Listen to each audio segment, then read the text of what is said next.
Hello, Olu again. Nuggets of wisdom coming at you today. My topic today: your character will destroy your destiny. Let's talk about it.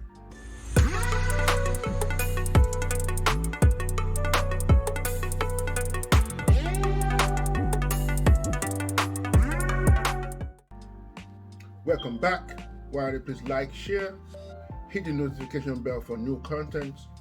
Help a brother out. Likes are free, and it will help me share this message to a whole lot of people. More so, I was looking at my analytics the other day. We have about 65% of people who watch the content. I need you to help a brother out and smash that subscription button. God bless you, man. Your character will destroy your destiny.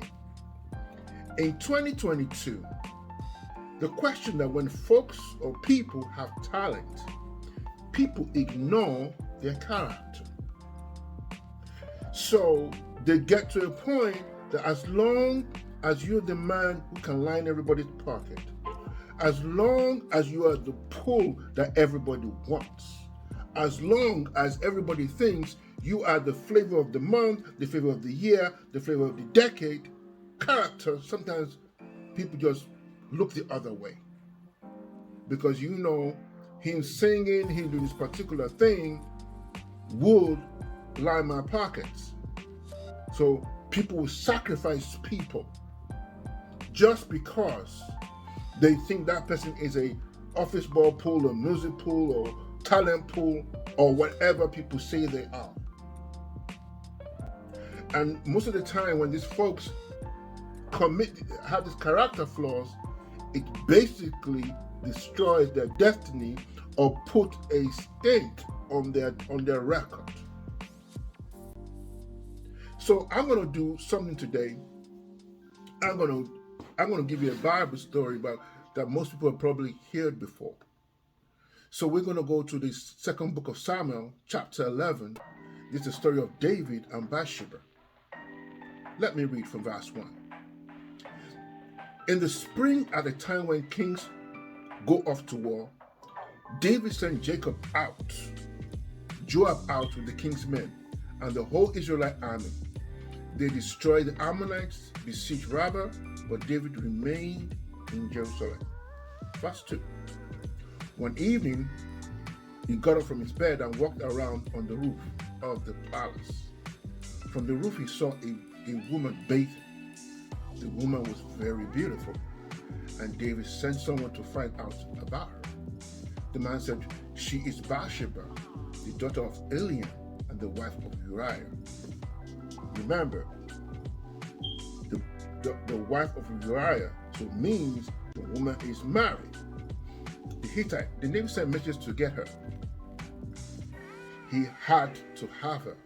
She was that fine. So how we met her? She came up to him and he slept with her. Then she went back home. The woman conceived and sent the word to David saying, "I am pregnant." Let's go to verse 6. David sent this word to Joab, "Send me the Uriah the Hittite," and Joab sent him to David. When Uriah came to him, David asked him, "How's Joab doing? How the soldiers were, and how was the war going?" And David said to Uriah, "Go down to your house and wash your feet." So Uriah left the palace and gift from the king and was sent after him.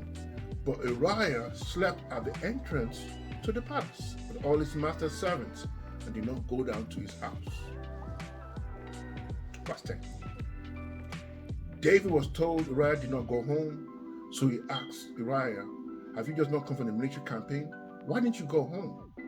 Uriah said to him, "The Archon Israel and Judah are staying in tents, and my commander, Joab, and my lord men are camped in the open country. How could I go to my house to eat and drink and make love to my wife? As surely as you live, I will not do such a thing." Let's stop there for a second.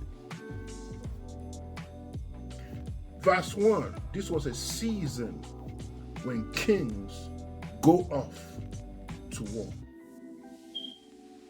So David was supposed to be at war, but he chose to stay back. Is it not ironic that if you're not in the right place, you're out of place? And when you're out of place, you will do out of place character flaws. You will do crazy things that you are not supposed to do. This is why you got to be very careful when you have been put in a unique position, when you have been put in a place that everybody look up to you, when you've been put in a place blessed by God, anointed by Him to be in a place, you got to be very careful what you're doing. The Bible says, verse 2, the woman was bathing. Like any other guy.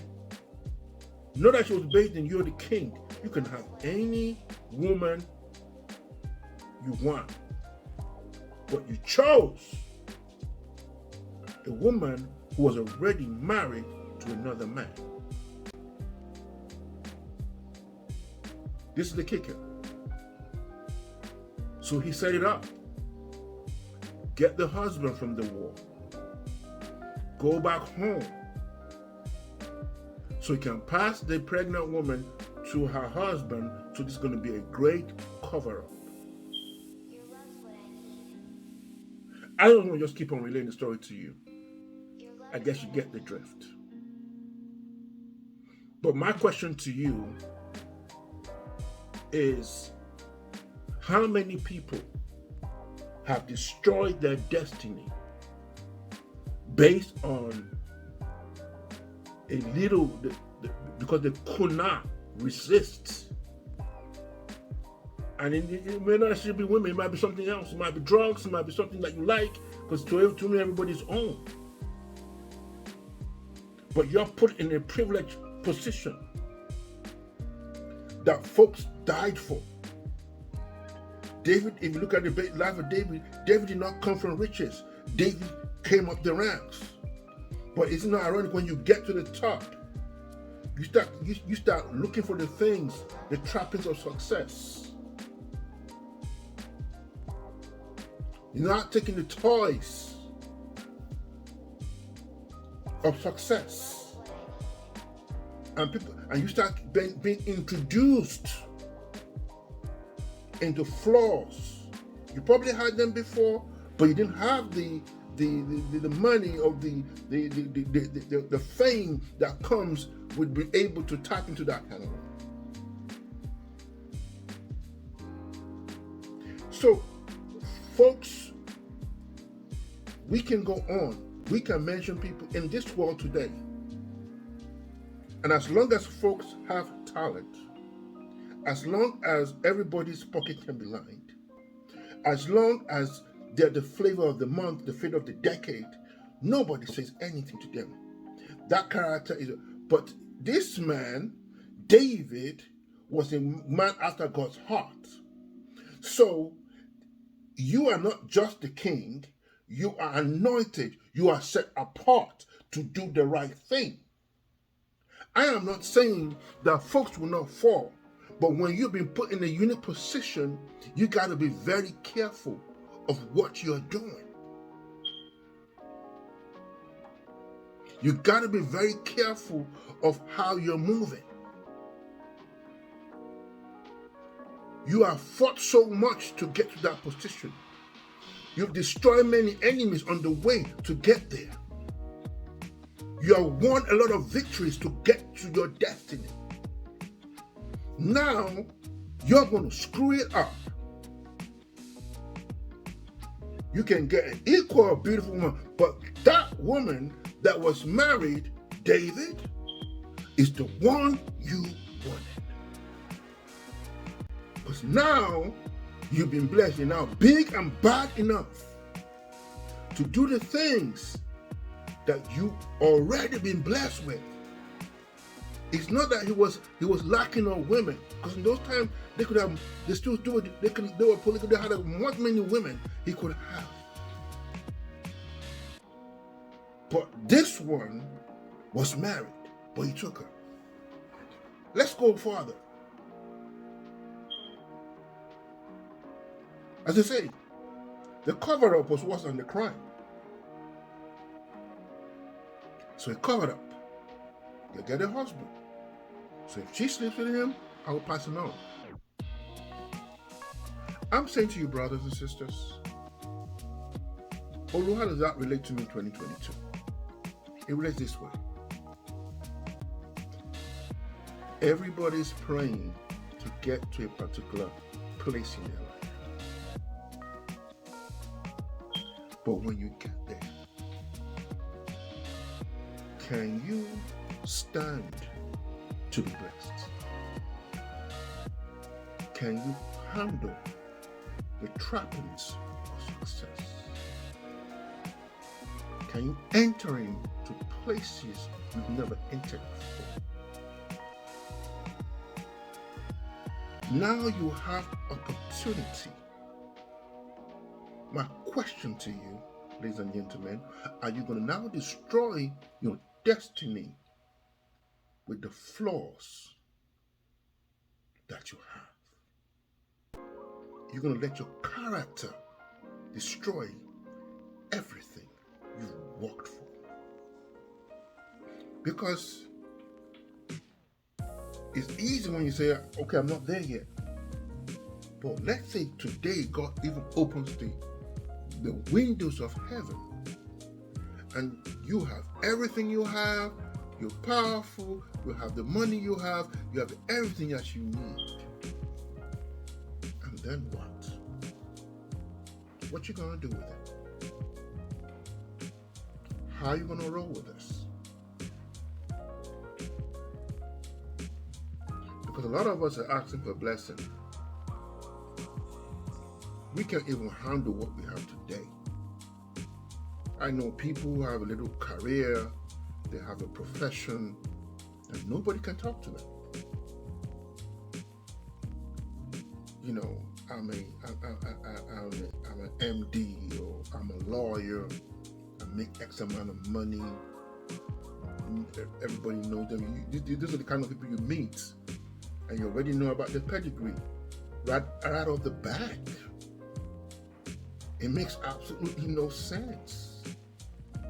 So I'm telling you, my brothers, don't let your character destroy your destiny. Because if you're grinding on, you get there. And I know you may say, oh, I just need to get there first so I know how I know. No. If you have flaws right now, this is the time to actually destroy those flaws. Because they're going to destroy you. If you look at the life of David, David never had peace after. He threw his house in chaos. There was infighting in that family based on multiple flaws in his life. Because when you now have those characters, if you're a man, you can transfer those characters to your children. They will start cleaning up the dirt, the crap that has been done. This time of disunity, the time of pain, the time of hurt, you've passed down to those children, and they are never going to be free of the crazy stuff you've done. My brothers, I'm going to leave you with 3 things very quickly. Number 1, if you're a chosen person, you know you are called. You have to be 100% aware of your calling. Because of what you're not aware of, you move in. You cannot take your calling or your chosen status for granted.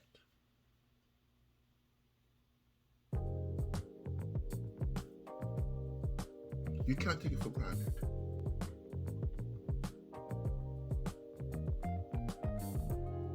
Number 2, make sure that you have boundaries around you.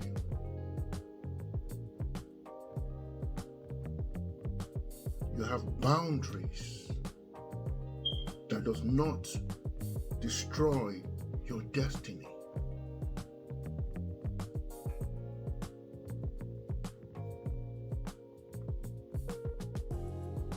It's painful for you to work so hard and destroy what you built.